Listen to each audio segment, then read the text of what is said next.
الله الرحمن الرحيم. السلام عليكم ورحمة الله وبركاته. الحمد لله رب العالمين، والصلاة والسلام على أشرف الأنبياء والمرسلين وعلى آله وصحبه أجمعين. قال رب اشرح لي صدري ويسر لي أمري واحلل عقدة من لساني يفقه قولي. فقال الله تعالى في كتابه العزيز: أعوذ بالله من الشيطان الرجيم، يا أيها الذين آمنوا لا تقدموا بين يدي الله ورسوله واتقوا الله إن الله سميع عليم. صدق الله العظيم.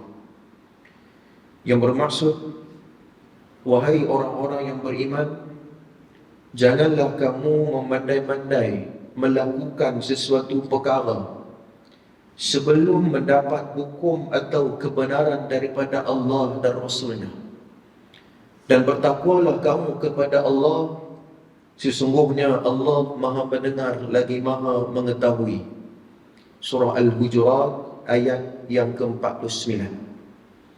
Muslimin muslimat yang dirahmati oleh Allah, di dalam satu hadis yang pernah diriwayatkan oleh Al-Imam Tirmizi dalam sunannya, dan hadis ini dinilai hasanun sahihun. Tuan, sebelum kita pergi membaca hadis ini, apa yang dimaksudkan dengan hadis hasanun sahih? Istilah yang digunakan oleh Al-Imam Tirmizi ialah beliau orang yang pertama di antara pioneer, pemula menggunakan istilah hasan sahih. Sebelum tu orang tak pernah lagi guna istilah tu. Ulama-ulama mutaqaddimin sebelum Imam Tirmizi tak pernah lagi guna istilah hasanun sahih. Bila Imam Tirmizi guna perkataan ataupun istilah hadis dalam menghukumkan sesuatu hadis, ulama sampai itu mereka mengkaji apa yang dimaksudkan dengan hasanun sahih di sisi Imam Tirmizi. Menurut Al-Hafiz Ibn Hajar Al-Asqalani mengatakan bahawa yang dikatakan hasanun sahih itu satu matan hadis terdapat pelbagai jalur sanad. Satu hadis banyak jalur sanad dia. Sanad pertama, sanad kedua, sanad ketiga, sanad keempat, banyak sanad dia. Dan Syekh Nuruddin Atir dalam kitabnya mengatakan bahawa itu disebut sebagai syawahid dan mutaba'ah. Maknanya setiap sanad tu dia menyokong di antara satu sama lain. Ada sanad ini dinilai sahih, ada sanad yang kedua dinilai hasan. Sebab tu Imam Tirmizi menggunakan hasanun sahih. Kita boleh ikuti perbincangan ni. Maka ulama mengkaji bahawa rupanya ada sanad yang dinilai sahih dan ada dinilai hasan. Dan hadis ini kuat, makbul, diterima dalam agama. Itu dulu nak kena sebut. Tuan-tuan sekalian, Nabi SAW pernah bersabda, la tazulu qadama 'abdin yawmal qiyamah. Yang bermaksud, ya, kata Nabi SAW, belum lagi tetap kaki seorang hamba Allah Subhanahu Wa Taala yawmal qiyamah, di padang mahsyar pada hari kiamat esok, hatta yus'ala an umurihi fima afnah. Ya, maknanya Allah tak lepas kita lagi, masih lagi tersekat, melainkan beberapa soalan yang Allah akan tanya setiap di antara kita. Siapa pun, saya ke, tuan-tuan ke, siapa pun tidak akan terlepas, akan ditanya hatta yus'ala an umurihi fima afnah. Akan tanya soalan yang pertama, iaitu tentang umurnya, di manakah dihabiskan waktu di dunia dahulu. Aku bagi peluang kat kamu, umur dekat dunia 50 tahun. 50 tahun ni hamba apa kat dunia? Aku beri peluang kepada kamu untuk hidup 35 tahun, 40 tahun hidup di muka bumi Allah ni. Buat apa 45 tahun tu? Setiap itu akan dinilai dan akan ditanya oleh Allah. Fima afnah, akan ditanya.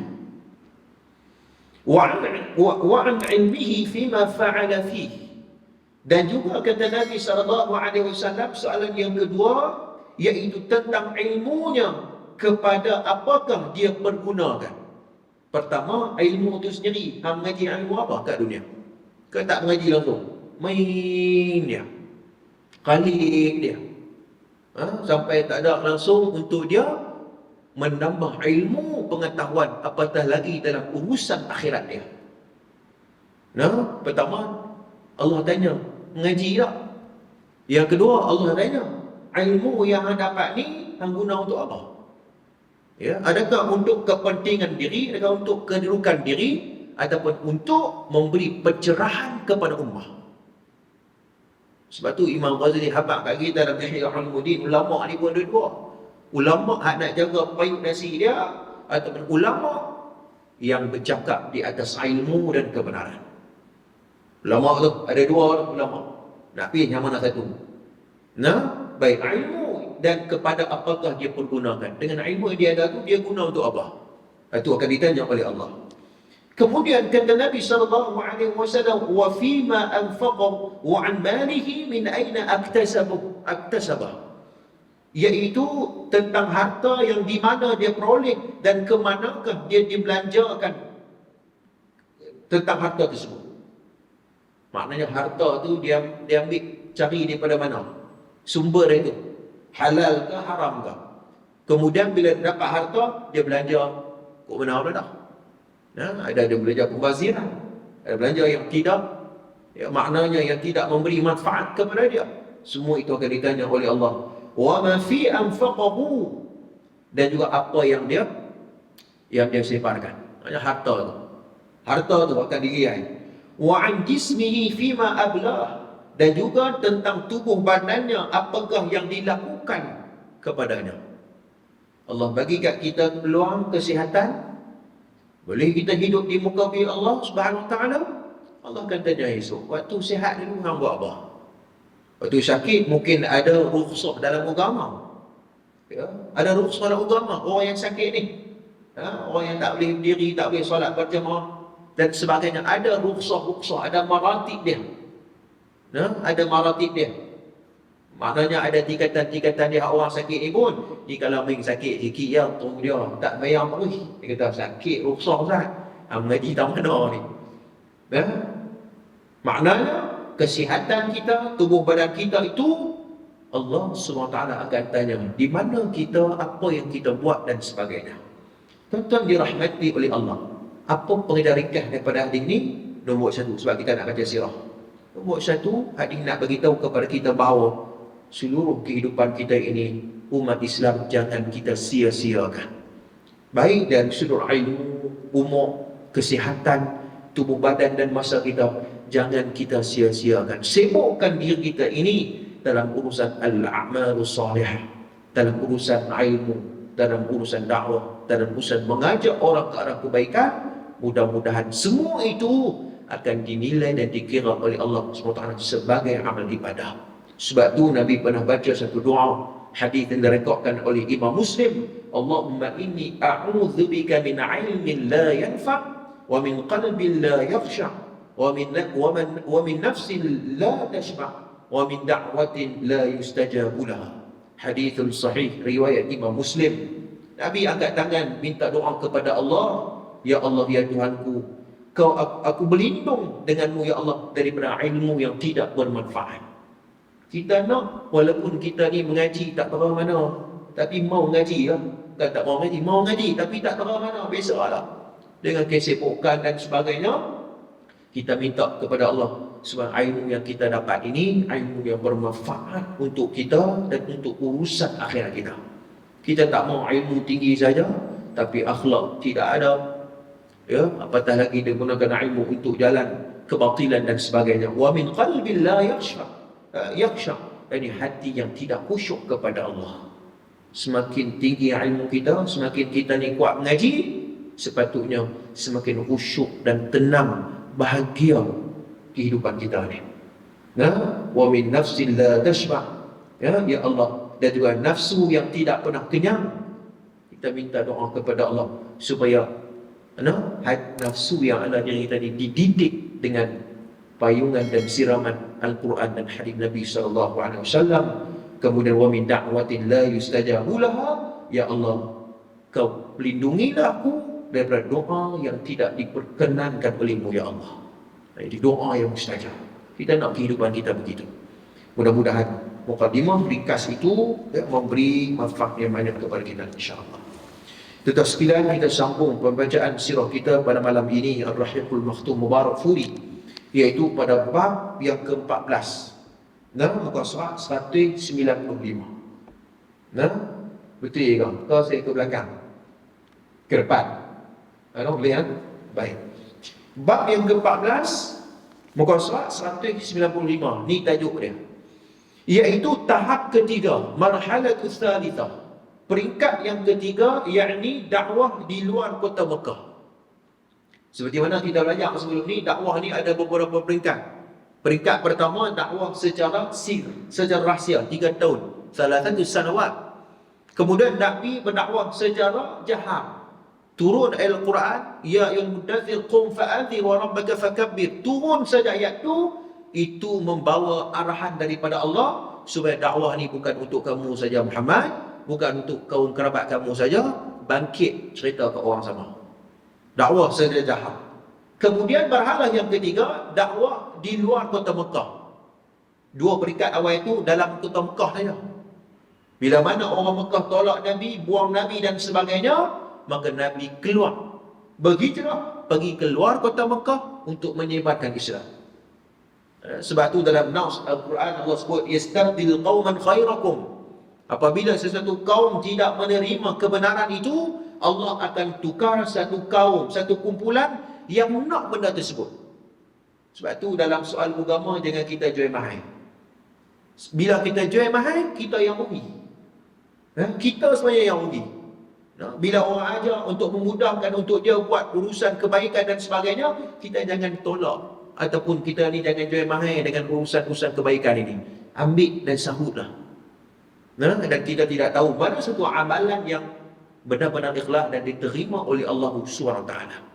Tuan-tuan sekalian, sebab itu Allah akan tukar satu kaum yang nak Islam, nakkan kebaikan. Walaupun hak Mekah ni tak mau, tak apa, orang lain mau.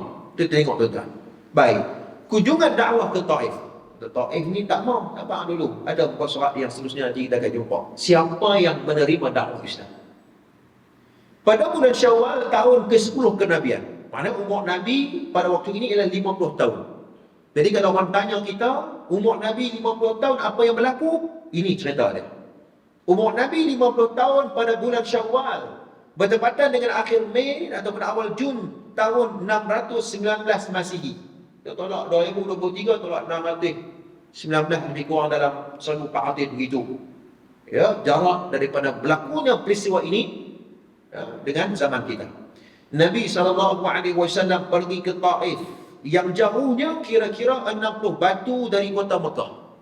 Dan daripada Mekah pergi ke Taif hampir dalam 100 km lebih. Hari ini banyak travel umrah.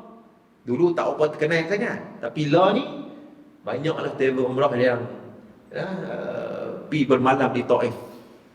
Dulu tak ada kan, dulu tak ada cerita ada travel yang kita ni. Tapi lah ni kerajaan Saudi dia bangunkan penempatan di Taif. Ada orang kata apa, kereta api yang turun daripada bukit macam-macam, jadi macam tempat percutian pula. Tak apalah, yang penting di Taif ada peristiwa besar yang tidak boleh kita padam dalam sejarah Islam. Ni Taif ni. Baginda menempuhnya dengan berjalan kaki sama ada ketika datang maupun pergi. Jalan kaki, bukan naik bas, kita naik bas. Musafir daripada Mekah ada hotel tu, naik bas. Tu pun tuan-tuan 10 minit awal, motor hidup selama, lepas ni tidur. Tidur. Saya tahu kita orang Mekah tu. Setengah jam awal tu, cepat celek kau tanya bukit ni apa, kita pun kena pening masa tu nak cerita kan. Tanya macam-macam. Setengah jam awal, lepas tu tidur. Sampai Taif. Kan? Nabi SAW menyampaikan dakwah Islam bukan apa kenderaan, hanya berjalan kaki saja sampai ke Taif, pergi dan balik. Baginda didampingi oleh pembantunya Zaid bin Harithah. Maknanya 2 orang saja yang pergi ni, Nabi dengan Zaid bin Harithah. Zaid bin Harithah ni sahabat Nabi. Dan beliau terkenal dengan satu peristiwa yang sangat terkenal ketika mana Nabi sangat sayang dekat Zaid bin Harithah ni, sehingga Nabi menamakan Zaid bin Muhammad. Tuan-tuan bisa dengar tak cerita tu? Zaid bin Muhammad. Sebab Zaid bin Harithah ni memang Nabi jaga dia daripada kecil. Anak angkat Nabi yang Nabi sayang. Sebab sayang Nabi ni sampai bubuh nama Zaid bin Muhammad. Allah tegur dalam Quran, bila mana dia ada ayah, kena bubuh nama ayah dia, jangan bubuh nama orang lain. Sebab dia ada ayah kandung, bubuh nama Zaid bin Harithah. Tuan-tuan sekalian, maknanya, dan Zaid bin Harithah ini dia terlibat dalam Ghuzwatul Mu'tah di Jordan, dan beliau gugur syahid di peperangan Mu'tah di Jordan, dan kuburnya di Masar. Zaid bin Harithah. Setiap kali baginda bertemu dengan suatu kabilah di sepanjang perjalanan, baginda mendakwahi mereka untuk memeluk Islam. Maknanya dalam perjalanan tu, bila Nabi jumpa orang, Nabi tak cakap banyak, Nabi sampaikan Islam. Ini peluang. Lepas tu pendakwah ni duduk pilah hang lepak, pilah ke mana pun, mesti tunjuk akhlak dan juga nilai Islam di situ. Duduk pilah ke mana pun, apa pun peluang yang kita boleh bercerita tentang Islam, buat. Dalam posisi dan kemampuan kita. Kita tahu, ustaz saya ni nak baca hadis pun tengah langgang dalam Quran untuk tak apa nak betul lagi ni. Tak apa. Bukan semua perlu jadi ustaz. Buat kerja kepakaran masing-masing, posisi masing-masing. Tunjukkan nilai dan akhlak Islam itu. Supaya orang boleh mencontohi dan boleh menerima hidayah dan taufik itu disebabkan kita. Orang jadi baik itu sebab kita. Itu pahala besar. Ada hadis cerita pasal hal itu. Baik, tak apa. Setelah sampai di Taif, baginda menemui 3 orang bersaudara yang merupakan pembesar kaum Thaqif, iaitu Abdul Yalail, Mas'ud dan Hubayb. Maknanya ini cerdik. Nabi ni tuan-tuan, bila dia nak sampaikan satu maklumat yang besar, Nabi cari tok ketua dulu. Kalau Nabi pegang ketua pemimpin, orang bawah ni dia mudah ikut. Macam dulu tuan-tuan sekalian, bila mana raja ataupun pemerintah orang Islam, rakyat bawah ni ikut dia lah. Agama-agama ikut siapa hak ketua tu punya, bagaimana pengetua raja tersebut apa agama dia, rakyat selalunya akan ikut pemerintah sahaja. Dulu dia cerita. Tapi zaman lah ni kita berinteraksi dengan ilmu. Orang rakyat boleh berfikir. Guna akal yang cerdik ni, guna dan pertimbangkan. Walaupun pemerintah tu buat salah, kita kena nilai. Ni betul ke? Walaupun dia ketua kita, tak semestinya semua betul. Nak kena fikir dulu, nak kena timbang dulu, nak kena buat keputusan dengan teliti dan cermat. Kerana zaman sekarang ni tak sama macam zaman dulu. Masa sekarang ni lah percampahan maklumat yang cukup banyak. Cuma kita nak kena pilih bagi elok mana satu berada dalam kebenaran. Baik, maka Nabi dengan kebijaksanaan dalam berdakwah, Nabi pergi cari ketua-ketua ni. Baginda duduk bersama mereka lalu mendakwahi mereka untuk beriman kepada Allah dan membela Islam.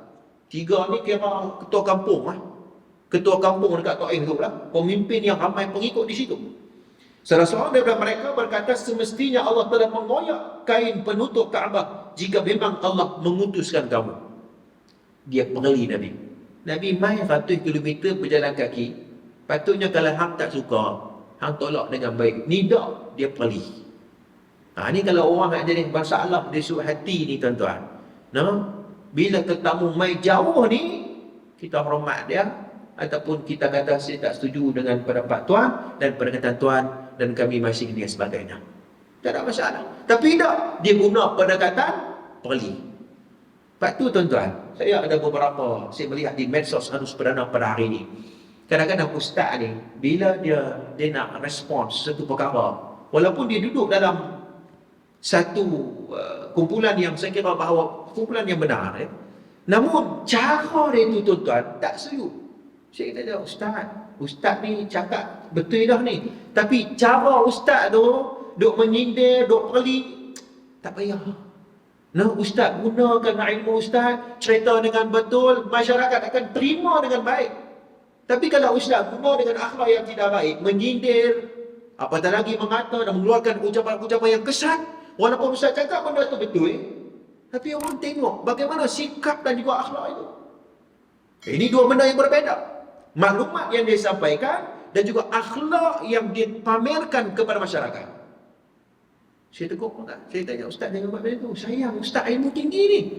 Tapi rugi bila ustaz guna pendekatan memoli, mengejek ataupun memaki hamu dan sebagainya, melabel dan sebagainya.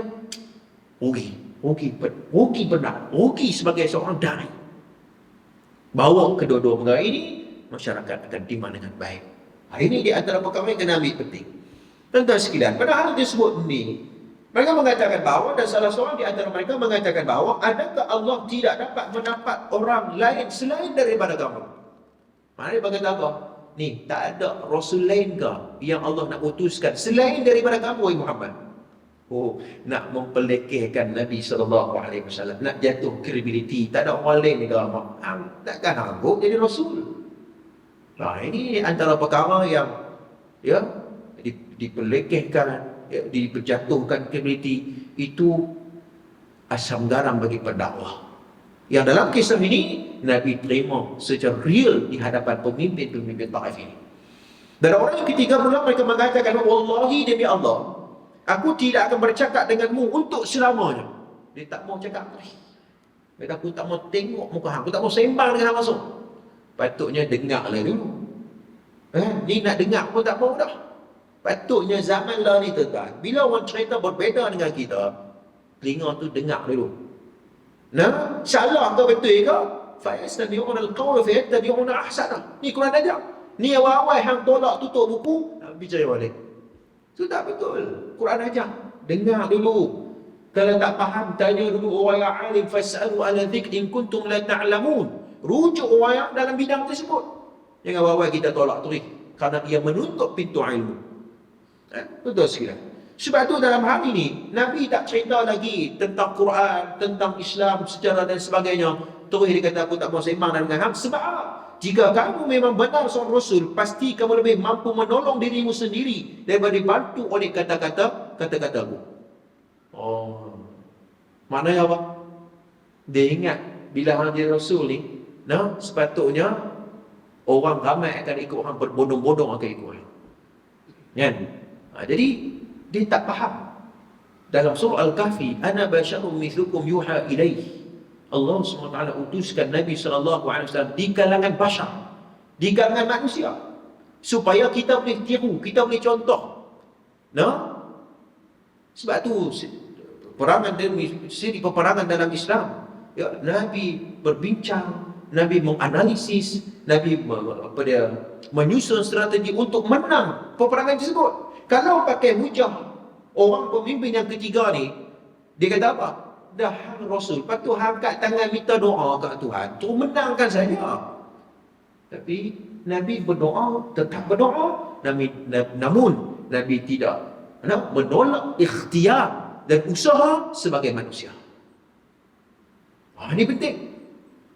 Tuan-tuan sekalian. Jadi perkara-perkara begini kadang-kadang kita kena seimbangkan di antara undang-undang Allah dengan undang-undang dunia ni. Maknanya takdir Allah. Doa memang kita kena doa. Usaha, namun ikhtiar dan usaha itu orang Islam mesti kena bekerja. Tak boleh nak goyang kaki, tak apa, kita Islam, nampak Allah tolong. Memang Allah tolong, tapi hang tak buat kerja. Nak tolong lagu mana? Ini perkara-perkara yang perlu untuk dititik beratkan. Baik, kemudian. Namun begitu, jika ternyata kamu berdusta atas nama Allah, maka tidak layak aku bercakap denganmu, wahai Muhammad. Dari awal lagi dia dah sudah membina blog, mengatakan bahawa Muhammad ni salah dan aku tak mau dengar langsung apa yang sebut tentang Islam dan Al-Quran. Ini pemimpin tiga orang ni di Taif. Nabi SAW bangkit dari tempat duduknya lalu berkata kepada mereka. Nabi pun bangun. Ini dia cerita sirah ni tuan-tuan. Dia kena hayati. Dia kena kita tempatkan diri kita tu dekat situ. Baru seronok. Nabi duduk dalam perjalanan jauh. Tuan-tuan, jalan jauh ni, saya bawa bekah, saya tahu lah. Bawa orang jemaah ni, kalau sekali sejam tu atau okey lah. Ni perjalanan jauh, night flight. Penat tuan-tuan, turun waktu tu nak rebut lagi, nak bagi kunci hotel ke. Time tu hang nak tengok. Hang sabar ke? Tak sabar. Kan, waktu tu dia komplain hak Nur cakap bahawa perjalanan jauh, penat. Nak bukan sejam dua. Ya. Berapa jam duduk datang flight, turun pula, angkat beg tu, cok pula semua penat nak kena selesaikan umrah dan sebagainya. Penat. Waktu tu hantar tengok mana satu hak dia boleh tahan sabar ni. Lepas tu kata ulama, nak tengok orang ni lagu mana, try musafir dengan dia. Musafir dengan dia. Sebab musafir ni penat. Bila penat ni, tengok time penat tu macam mana, dia sabar ke dah. Ni dikata ulama nak tengok tu. Baik, kemudian Nabi SAW bangun daripada tempat duduk. Nabi bersabda kepada pemimpin ini. Nabi kata apa? Baiklah, jika memang itu kehendak kamu, lakukanlah, tetapi jangan halang aku. Tak apa, kalau kau tak mau apa yang aku bawa ini, tapi aku minta satu, bila kau sampai dekat masyarakat ataupun di kampung-kampung hamba jangan halang. Kau nak cerita banyak Islam kan? Mereka terima ataupun tidak, itu soal yang kedua. Sebab itulah hadis dalam Quran adalah ikrah fiddin. Tidak ada paksaan dalam agama. Orang-orang yang tidak faham dalam nas ini tuan-tuan, dia menafsirkan mengatakan bahawa la ikrah fiddin ni maksudnya apa? Bebas. Hang Islam ke, hang tak Islam ke, tak ada paksaan. Dia tidak faham. La ikrah fiddin ini kalau kita tengok tafsirannya merujuk kepada dakwah orang kepada bukan Islam, untuk ajak untuk masuk Islam. Jangan kita dipaksa dia, hang kena masuk Islam. Jangan macam tu. Agama tak ajak kita macam tu. Tapi namun bila dia memeluk Islam, dia perlu memenuhi kewajipan-kewajipan sebagai seorang Muslim. Itu sahaja. Ya, kena salat, kena berpuasa dan sebagainya. Ada undang-undang kita kewajipan sebagai seorang Muslim. Kalau nak pakai la ikrah fiddin, bila tak sembahyang, dia budak tak sah. Ingat la ikrah fiddin. Dia tak faham. Dia tak faham konteks ayat tersebut. Sebab tu nak guna dalil kena tengok konteks ayat tu. Ya, asbabun nuzul dia, asbabul wurud dalam bidang hadis. Nak kena tengok perbahasan siapa sasaran hadis tersebut. Ya, bila berlaku. Ini perbahasan disebut sebagai dirasat asanid dan dirasat matan. Ada kalau belajar ilmu hadis, dia bincang secara detail dalam hal tersebut. Dari sudut sanadnya dia akan kaji sama ada sanad ini mursal ataupun tidak. Ya, sama ada perawi itu perawi yang majhul hal ataupun majhul dan sebagainya. Adakah berlakunya tadlis? Dari sudut matan, adalah matan tersebut maghlub ataupun tidak. Bagaimana kefahaman di sudut matan hadis itu? Apa hadis itu diturunkan kepada siapa sasarannya? Itu semua dibincangkan dalam ilmu hadis. Apatah lagi dari ilmu Al-Quran. Bukan petik mana-mana nas, kemudian dia sebut kita, ini dalil. Sabar dulu, tengok dulu kefahaman nas itu bagaimana. Ya, baik. Kemudian Nabi SAW bermukim di Taif selama 10 hari. Dalam jauh hampir ratusan kilometer sampai ke Taif, jumpa pemimpin tolak. Nabi duduk 10 hari di situ. Baginda bercakap dengan semua pembesar Taif, sampailah mereka semua berkata, keluarlah kamu daripada negeri kami. Nabi jumpa lagi. Nabi tidak berputus asa.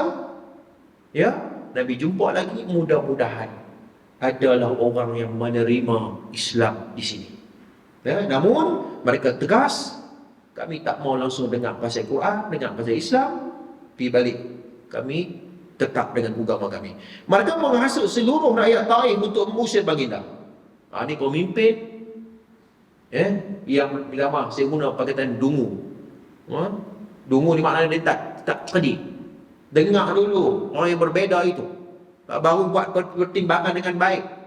Ya, Nabi SAW pada saat ini, ya, dia menghasut rakyat-rakyat Taif, kemudian supaya mengusir Nabi, sehingga tatkala baginda bergerak keluar dari Taif, baginda diikori dan oleh rakyat jelata Taif yang bersorak dan menyumpah-nyumpah baginda Nabi SAW.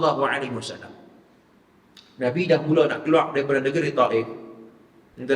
Bila undui nak keluar tu, depa rakyat jelata Taif ni duk sorak, duk menyumpah Nabi, duk hina Nabi SAW. Dua orang ni, Nabi dengan Zaid bin Harithah. Ini yang Nabi hadapi. Rakyat Taif menekan Nabi SAW, mereka melempar baginda dengan batu sambil melontar kata-kata kesal. Ini pendakwah. Kena balik kedai batu. Batu kata kesal pula. Tak renti-renti ketika Nabi on the way nak balik ke Mekah. Tak renti-renti. Dia perlu cakap macam tu dekat Nabi. Waktu ni, tuan-tuan sekalian, umat Islam sangat minoriti. Sangat sedikit bilangan dia. Sebab tu tuan-tuan, kalau kita belajar ilmu tabaqat as-sahabah, ya, disebut sebagai generasi para sahabat. Sahabat ni pun ada dia punya keistimewaan tertentu. Di antara keistimewaan tertentu, iaitu mereka yang memeluk Islam awal. Ketika mana perkembangan Islam.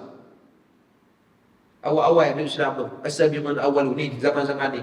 Zaman-zaman ni, mana orang terima lagi Islam? Waktu ni, majoriti mereka menyembah berhala. Hak pilih Islam tu, hak betul-betul dia berjihad semua kan. Memang dia buat keputusan yang berani mati ya. Sanggup dibuang keluarga, sanggup dibuang dia jawatan dan sebagainya. Memang berani mati. Sebab itu ada kedudukan khas. Mereka disebut sebagai as-sabiqun al-awwalun. Mereka yang awal-awal menerima Islam ketika saat orang Mekah buang Islam ini. Dia ada kemuliaan dia. Berbeda dengan sahabat Nabi yang waktu Nabi nak wafat, mereka baru masuk Islam. Bukan salah. Ini soal hidayah dan taufik. Ini soal hidayah dan taufik daripada Allah Azza wa Jalla. Ya, ada mereka yang bila Nabi nak wafat, baru hidayah main. Baru terima Islam. Disebut sebagai perawi mukhadram. Orang belajar ilmu hadis, dia tahu bahawa perawi mukhadram ini. Dan juga sahabat Nabi yang Nabi nak wafat, dia baru lahir. Seperti Abdullah ibn Abbas. Dia baru lahir. Jadi, orang pelik. Ibn Abbas ni, waktu Nabi nak wafat, dia baru umur berapa tahun dia. Macam mana hadis banyak ada kat dia? Reka hadis ke apa? Ni kalau orang tak mengaji hadis, dia faham macam tu kan? Sabar dulu. Maknanya apa? Ini perawi mukhadram. Ya, maksudnya apa? Sahabat Nabi yang seumpama ini, walaupun beliau dilahirkan ketika mana Nabi nak wafat, namun kena tanya balik soalan dia. Dia duduk zaman siapa? Dia duduk zaman sahabat. Ya, dia banyak mengambil hadis daripada sahabat-sahabat Nabi yang besar. Sebab itu dalam istilah usul hadis disebut sebagai mursal sahabi. Mursal sahabi ini maksudnya apa? Sahabat Nabi dia ambil hadis daripada sahabat Nabi yang lain, dan sahabat Nabi dia ambil daripada Rasulullah. Kemudian sahabat Nabi yang ni dia skip, dia tak sebut nama perawi ni, dia tulis, dia kata daripada Nabi SAW. Itu orang panggil mursal sahabi. Ulama bahas, boleh ke pakai perawi ni? Sebab dia skip perawi hak ni. Sebab dia ambil hadis daripada Nabi. Kawan ni, ulama bahas. Ittifaq di kalangan para ulama muhaddithin menghukumkan apa? Ya juz, boleh kita ambil mursal sahabi. Maknanya sahabat Nabi yang skip ni. Sebab sahabat Nabi tidak akan bercakap bohong dan berdusta di atas nama Nabi kita sallallahu alaihi wasallam. Namun kalau mursal itu dilakukan oleh tabi'in. Ni sahabat, ni tabi'in. Tabi'in ni dia buang nama sahabat ataupun dia buang nama tabi'in.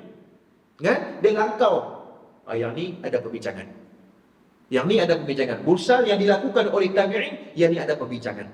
Ya, Al-Imam Syafi'i dan selainnya memberikan beberapa syarat, boleh syaratnya dilakukan oleh tabi'in yang thiqah. Ini sedikit perbincangan lah. Sebab kita dah mengaji ilmu sirah, ilmu hadis ni, istilah-istilah seumpama ni nak kena tahu jugalah sikit-sikit. Supaya keseimbangan di antara fiqhul hadis dengan ilmu ulum hadis. Kadang-kadang seimbang, dia kena tahu istilah-istilah itu. Baik, tak apa. Kita pergi sikit lagi. Kemudian Nabi SAW duduk 10 hari. Nabi nak balik ke Mekah. Kemudian dia balik dengan batu, dilontarkan kata-kata kesat, dan mereka melempar tepat pada lutut Nabi SAW. Dia baling ketil batu tu memang kena tepat dekat lutut Nabi. Ini disebut dalam riwayat yang sahih. Sementara itu Zaid bin Harithah berusaha sekuat tenaga melindungi baginda sehingga kepalanya berdarah. Hari sahabat Nabi, saat duduk depan, saat duduk tepi, saat ni. hujanan batu itu. Maka berikan kepada Nabi SAW. Zaid bin Haritha, tak apa, aku berdarah tak apa, yang penting Nabi selamat. Keadaan sahabat macam ni tuan-tuan, tuan-tuan akan jumpa lagi peristiwa-peristiwa yang akan datang. Tuan-tuan akan jumpa lagi peristiwa, kita akan jumpa cerita ni. Sahabat Nabi, dia sanggup jadi diri dia sebagai benteng. Yang penting Nabi selamat, kerana ini kekasih Tuhan. Aku selamatkan kekasih Tuhan. Zaid bin Haritha sampai kepala dia berdarah. Rakyat Taif terus mendesak Nabi SAW sehingga baginda terdorong untuk masuk ke pekarangan rumah milik dua orang anak Rabi'ah, iaitu Utbah dan juga Syaibah, yang letaknya sejauh 3 batu daripada bumi Taif. Barulah orang Taif pulang meninggalkan baginda. Nabi lari, Nabi selamatkan diri, Nabi duduk di antara rumah dua bilik, bilik dua orang anak Rabi'ah ni. Lebih kurang 3 batu daripada Taif. Setelah mereka pergi, Nabi SAW menghampiri sebuah pohon anggur yang rimbun. Siapa pergi Taif? Orang Taif ni dia cerita.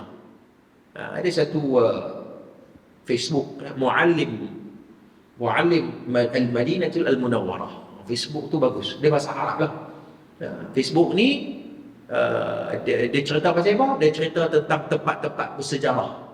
Dia ambil gambar, kemudian dia cerita. Yang ni telaga, yang ni masjid, yang ni tempat, yang ni gua, dia cerita. Kita orang duduk start ni tak pernah tahu lah. Kita duduk tahu gua Hira. Dan Jabal Nur gua Hira, gua Thur. Hak tu 2-3 gua tu lah. Rupanya di Madinah tu berapa banyak gua atau berapa banyak tempat-tempat yang sabit daripada Nas, yang berlaku peristiwa-peristiwa tertentu. Saya bila tengok cerita tu, teringat saya cerita kita duk ngaji sirah kan. Antara tempat yang Nabi singgah iaitu di sebuah kebun anggur.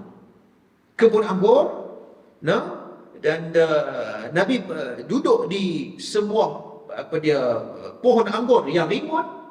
Baginda duduk di bawah naungannya dengan menyandarkan diri pada temboknya. Nabi sandang dekat batang pokok tersebut yang rimbun tu. Setelah beberapa ketika baginda duduk dan mula berasa selamat, baginda memanjatkan sebuah doa yang masyhur yang menerangkan betapa hati baginda dipenuhi dengan rasa duka cita dan sedih akibat perlakuan keras yang baginda alami. Lebih-lebih lagi menghadapi kenyataan tidak ada seorang pun orang Taif yang mahu beriman kepada Allah. Ini doa saat ketika mana kita diuji dengan duka cita. Hak ni kita baca doa yang berbunyi, Allahumma ilaika ashku dha'fa quwwati wa qillata hilati hawani 'ala an-nas ya arhamar rahimin. Ini doa seorang hamba Allah yang merendah diri, yang menyerahkan kehidupan dan dirinya kepada Tuhan. Bila orang semua tak mau dah, orang semua tolak kita tuan-tuan, kita merendah diri, kita tawakal. Aku tawakal seluruh kehidupanku padamu ya Allah. Allahumma ilaika ashku dha'fa quwwati wa qillata hilati wa hani 'ala an-nas ya arhamar rahimin. Yang bermaksud, ya Allah, kepadamu aku mengeluh kelemahan diriku. Kita lemah, nak buat keputusan pentinglah hidup ni pun kita lemah. Kita mohon petunjuk daripada Allah Subhanahu wa taala. Tak mampu kita. Kita minta pertolongan daripada Allah. Doa ni walaupun Nabi ungkap dalam peristiwa Taif, namun kita boleh ambil istifadah ataupun ambil pengajaran daripada doa Nabi SAW. Sedikitnya kecerdikan dan rendahnya aku di hadapan manusia.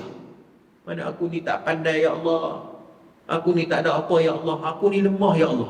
Ini doa yang ada nilai ubudiyah, merendah diri di hadapan Tuhan. Wahai Zat yang Maha Pemurah, wa anta Rabbi, ya Arhamar Rahimin. Wahai Zat yang Maha Pemurah, Engkaulah Tuhan kaum yang lemah.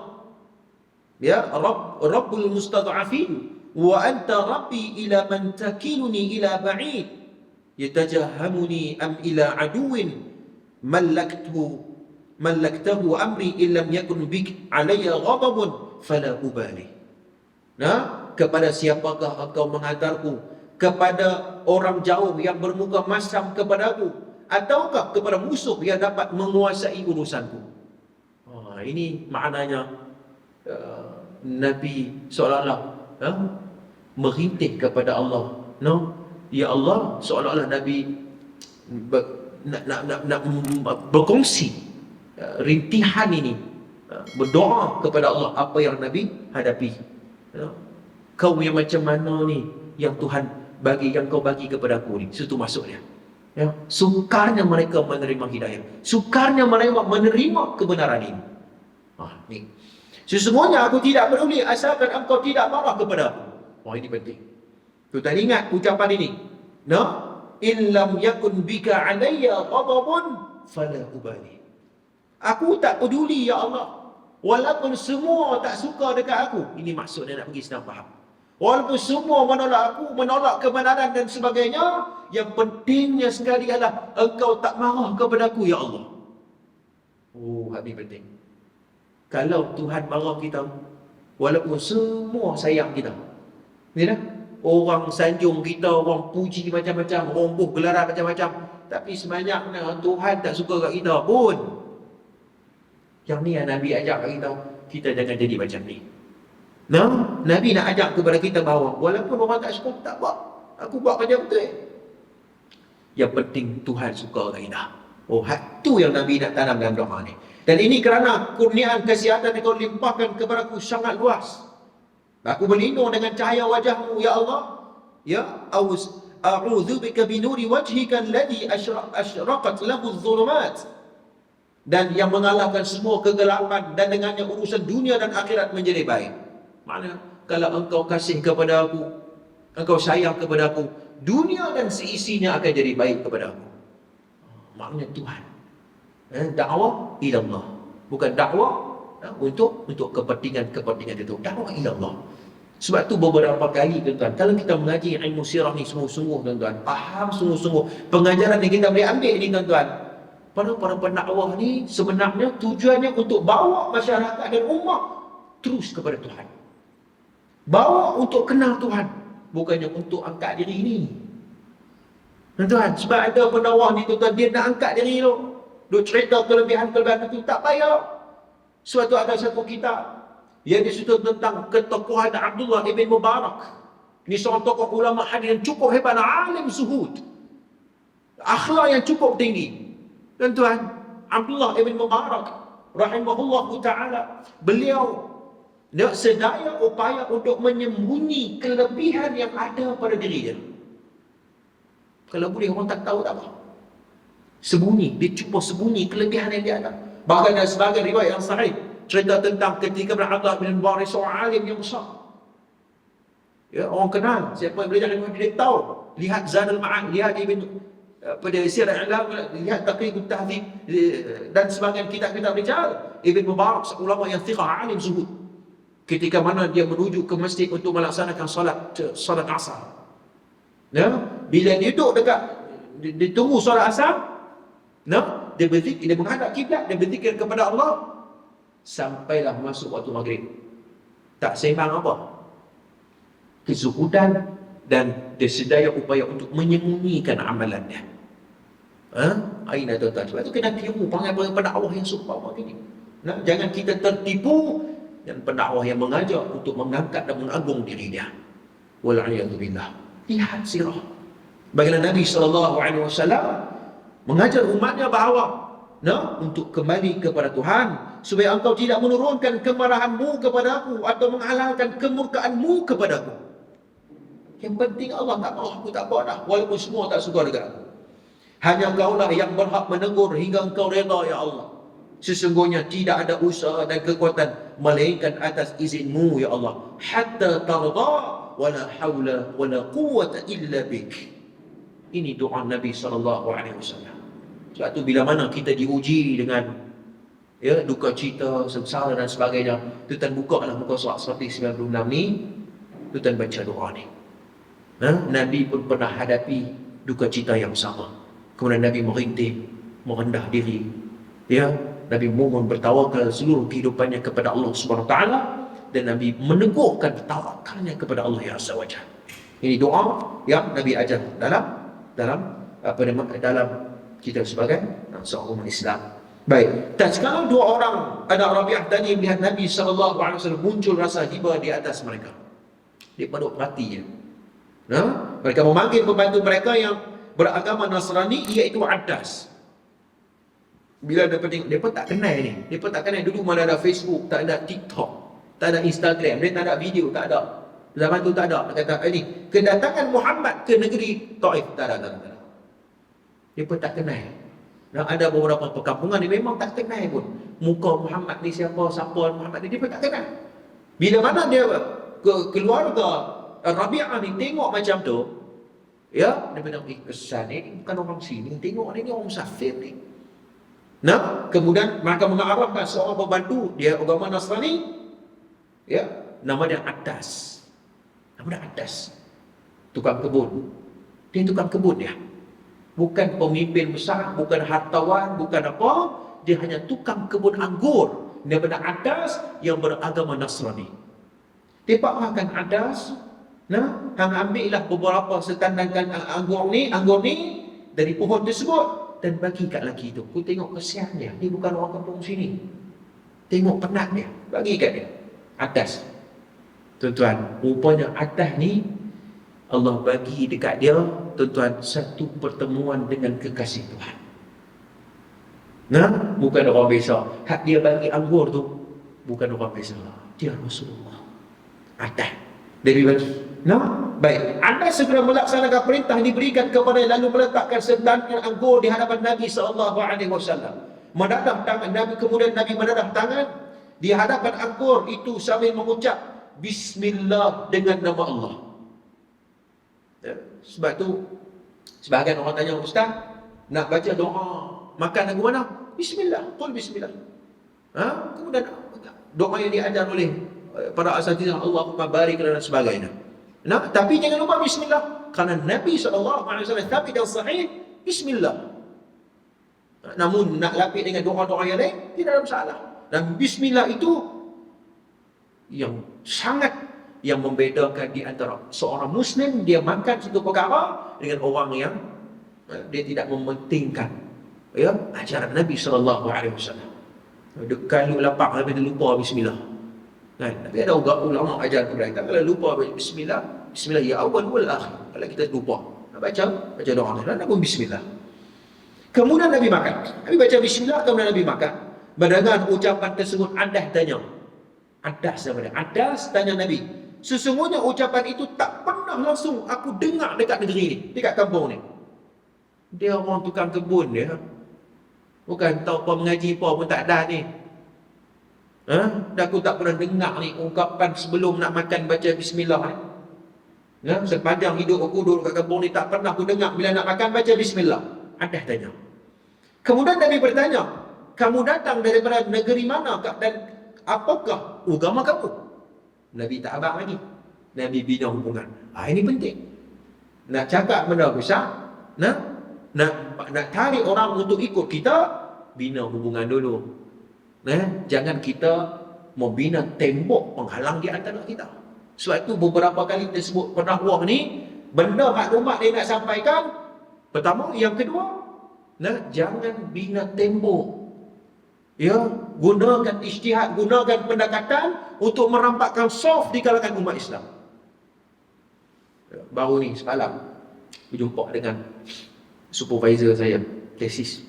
Bila bincang pasal penulisan tesis tu, habis-habis tu kami sembang doktor pun sembang mana kita tengok ustaz kita ni duduk gaduh dengan ustaz. Betul tu. Ustaz ni kita duduk gaduh ni macam mana? Dia nampak okey hangat ni. Kita tak apalah, benda hak beza, hak boleh beza. Tapi yang penting hormat. Jaga akhlak, jaga adab, dakwah dengan hikmah. Betul doktor cakap macam tu, betul. Benda hak kita boleh berbeza, yang dalam ruang lingkup perbezaan yang diiktiraf oleh Ahlussunnah wal Jamaah, kita hormat. Namun ingat, jaga akhlak dan pendekatan kita supaya apa yang kita buat itu merapatkan saf di kalangan umat Islam. Ini. Dan hari ini tidak dapat tidak. Mesti kena ada fiqh dakwah ataupun kebijaksanaan dalam menyampaikan dakwah ini.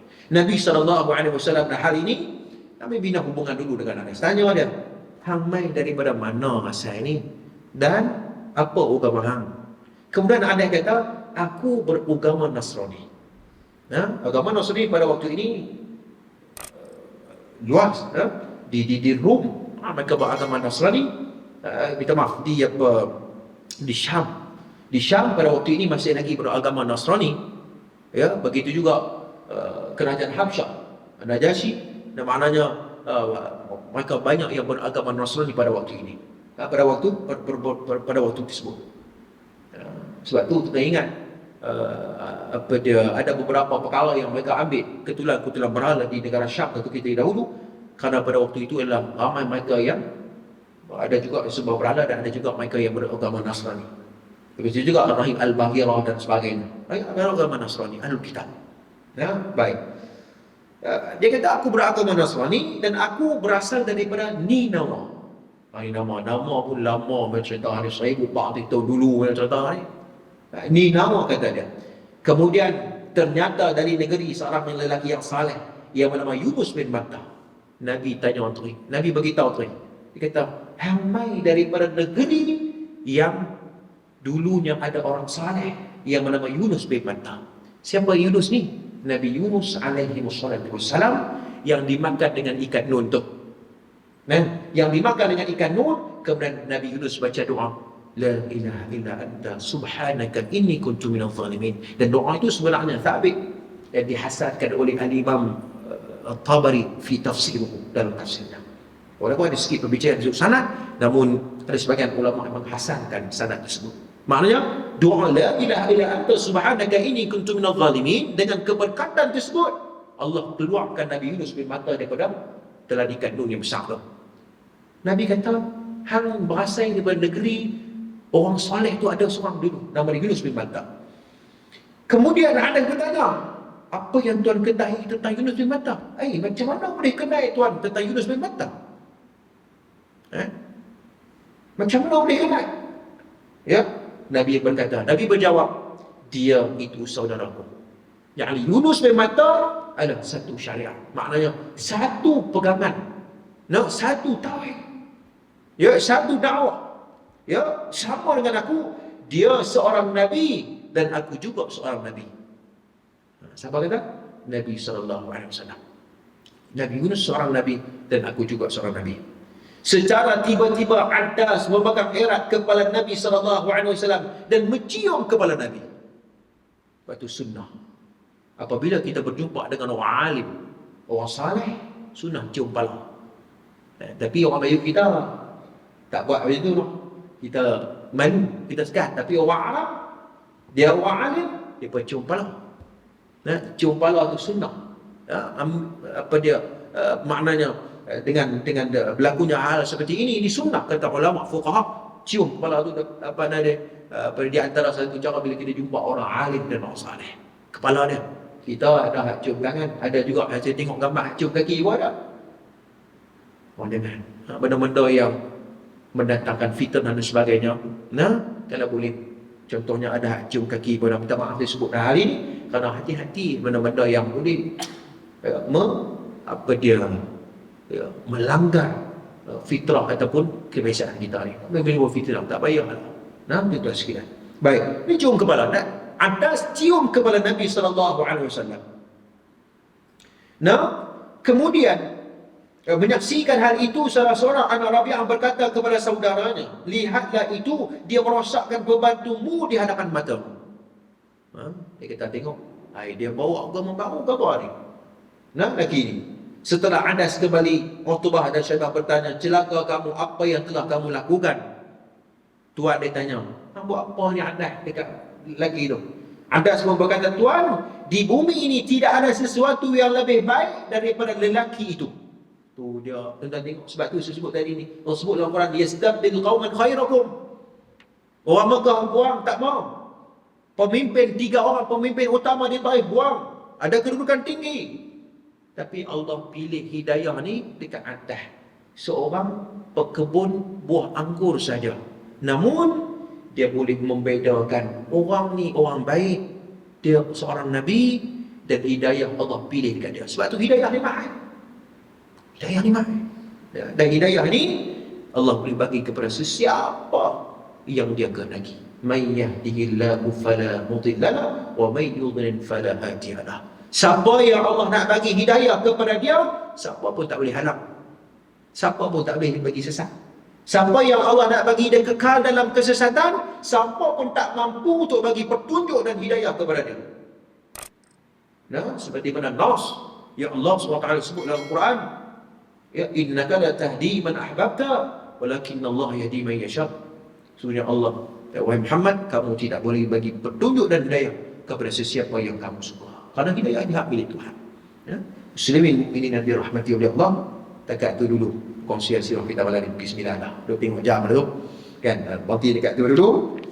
Kita berjumpa lagi pada pertemuan akan datang. InsyaAllah pada pertemuan akan datang kita akan tengok bagaimana saat atas sekali lagi dia jumpa dengan Nabi dan bagaimana keadaannya, dan kita akan tengok ya, apa yang berlaku setelah mana ya apa dia Nabi peristiwa atas dengan Nabi sallallahu alaihi wasallam, dan juga Zaid bin Harithah. Zaid bin Harithah pun duduk sebelah kan. Cerita dia Zaid bin Harithah duduk sebelah Nabi sallallahu alaihi wasallam. Dekat tu dulu. Qul qali hadza wastaghfirullahal azim li wa lakum. Assalamualaikum warahmatullahi taala wabarakatuh. أعوذ بالله من الشيطان الرجيم بسم الله الرحمن الرحيم الحمد لله رب العالمين والصلاة والسلام على أشرف الأنبياء والمرسلين وعلى آله وصحبه أجمعين اللهم إنا نسألك الهدى والتقى والعفاف والغنى اللهم أعنا على ذكرك وشكرك وحسن عبادتك وصلى الله على محمد وعلى آله وصحبه أجمعين والحمد لله رب العالمين.